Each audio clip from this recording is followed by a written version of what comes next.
विराम अवस्था से राहुल अपनी साइकिल को चलना शुरू करता है। विराम अवस्था से राहुल अपनी साइकिल को चलाना शुरू करता है। ठीक है, तो ये राहुल है भैया। राहुल क्या करता है? साइकिल चलाना शुरू करता है। ठीक है, और 30 सेकंड में 6 मीटर पर सेकंड के वेग प्राप्त करता है। 30 सेकंड में, बात समझ में आई? तो समय दिया है कितना? 30 सेकंड में, और 30 सेकंड में वो एक समय प्राप्त कर लेता है, मतलब एक क्या स्पीड प्राप्त कर लेता है। बात समझ में आई? कितना वेग रहता है उसका? वेग कितना हो जाता है उसका? 6 हाँ, कितना हो जाता है? 6 मीटर पर सेकंड। मतलब वो 6 मीटर पर सेकंड की वजह से वो क्या स्पीड पकड़ लेता है। जैसे कि मान लो मैं ये खड़ा हूँ, मैं अभी विराम अवस्था में हूँ, और मैं जैसे ही चलना स्टार्ट करता हूँ, दौड़ना स्टार्ट करता हूँ, तो मेरी एक स्पीड क्या होती है? मेंटेन हो जाती है कुछ समय बाद। ठीक, इसी प्रकार क्या है वो वेग, मतलब कहने का मतलब ये कि 30 सेकंड बाद वो 6 मीटर पर सेकंड की स्पीड से क्या करता है? चलाना शुरू कर देता है। ठीक है, समझिएगा। इस प्रकार ब्रेक लगाता है। ठीक है, तो साइकिल में क्या करता है? वो ब्रेक लगाता है। ठीक है, अब साइकिल में ब्रेक लगाएगा तो साइकिल क्या हो जाएगी बेटा? कहीं ना कहीं जाके क्या हो जाएगी? रुक जाएगी। बोलो हाँ या ना? जब वो ब्रेक लगाता है तो वह क्या वेग लगाने पर 5 सेकंड क्या होता है? साइकिल का वेग लगने पर 5 सेकंड कम होकर, है ना? तो वेग लगाने पर क्या होता है? वेग लगाने पे 5 सेकंड में, मतलब 5 सेकंड में क्या हो जाता है बेटा? 5 सेकंड में जो स्पीड हो जाती है उसकी ब्रेक लगाने में, वो कितनी हो जाती है? या फिर वेग कितना हो जाता है बेटा? 4 मीटर पर सेकंड। ठीक है, चलिए साहब, फिर बोलता है कि अब दोनों स्थितियों में साइकिल का त्वरण ज्ञात कीजिए। एक स्थिति ये और एक स्थिति ये, तो दोनों स्थिति में हमको क्या ज्ञात करना है बेटा? त्वरण ज्ञात करना है। बात समझ में आई? चलिए, स्थिति पहले फर्स्ट को उठाते हैं, फिर स्थिति किसको उठाएंगे? सेकंड को उठाएंगे। ये स्थिति फर्स्ट है और ये स्थिति क्या है? सेकंड। चलिए साहब देखते हैं। तो स्थिति फर्स्ट में त्वरण देखिएगा। त्वरण का फॉर्मूला क्या होता है? या त्वरण बराबर क्या होता है? मैंने आपको पढ़ाया है। क्या पढ़ाया? त्वरण बराबर क्या होता है?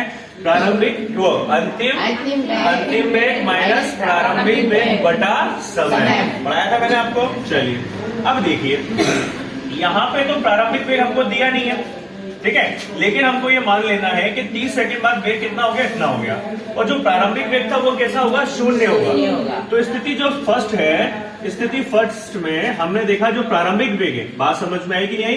जो प्रारंभिक वेग है बेटा, ठीक है, जो प्रारंभिक वेग है उसको हम क्या मान लेंगे? 0 मान लेंगे। और अंतिम वेग कितना हो जाएगा बेटा हमारा? अंतिम वेग कितना हो जाएगा? कितना हो जाएगा? 6 मीटर पर सेकेंड। त्वरण बराबर क्या होता था? मैंने आपको पढ़ाया है। क्या पढ़ाया है? अंतिम वेग माइनस प्रारंभिक वेग बटा क्या होगा बेटा? समय। बहुत बढ़िया, है ना? फिर मैंने आपको त्वरण को किससे रिप्रेजेंट करते हैं? ए से। अंतिम वेग को किससे रिप्रेजेंट करते हैं? बी से। बहुत बढ़िया है, भूलना नहीं है साहब, ये बी और यू वाला। और जो प्रारंभिक होता है उसको किससे करते हैं? यू से, और समय को टी से। बहुत बढ़िया।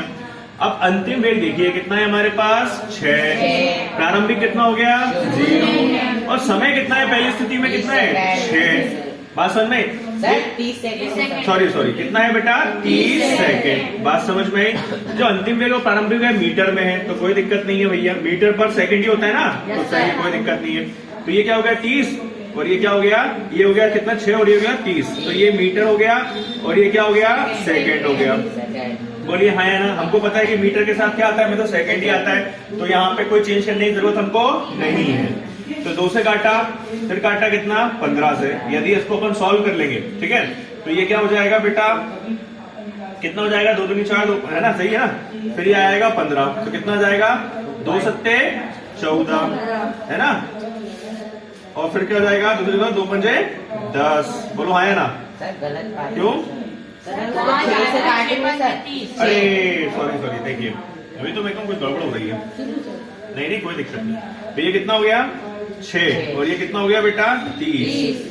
2 एकम 2, 2 4, 2 तिया 6, फिर 15 बार में 3 एकम 3, 3 पंजे 15, वही 1/5। ये मीटर पर सेकेंड। ठीक है, इसको सॉल्व करेंगे तो क्या आएगा? 0.5। बोलो है ना? 0 क्या आएगा? 5 आएगा, 2 आएगा, 2 आएगा, तो क्या हो जाएगा? मीटर पर सेकंड। ये किसमें निकाला? स्थिति नंबर 1 में। अब स्थिति नंबर किसमें निकालेंगे? चलिए साहब, यहाँ बता दूं मैं? चलिए साहब देखता हूँ। ठीक है, त्वरण हमको पता है भैया, त्वरण डायरेक्ट लिखता हूँ मैं। त्वरण कितना है? ये A बराबर कितना हो जाएगा? V minus U upon T।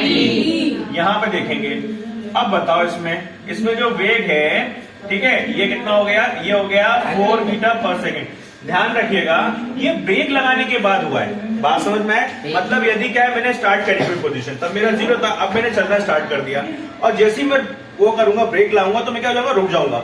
मतलब जो मेरी क्या थी, जो मेरी पहली स्थिति में क्या थी, वो जो मेरी क्या थी, वो पहली वो प्रारंभिक स्थिति, अब दूसरी स्थिति वो मेरी क्या हो जाएगी, क्या हो जाएगी? अरे नहीं, जो मेरी समझिएगा पहली स्थिति में अंतिम थी, वो अब प्रारंभिक, दूसरी स्थिति में क्या हो जाएगी, प्रारंभिक हो जाएगी, और अंतिम क्या हो जाएगी, अंतिम अभी हो जाएगी कितनी, 4 हो जाएगी।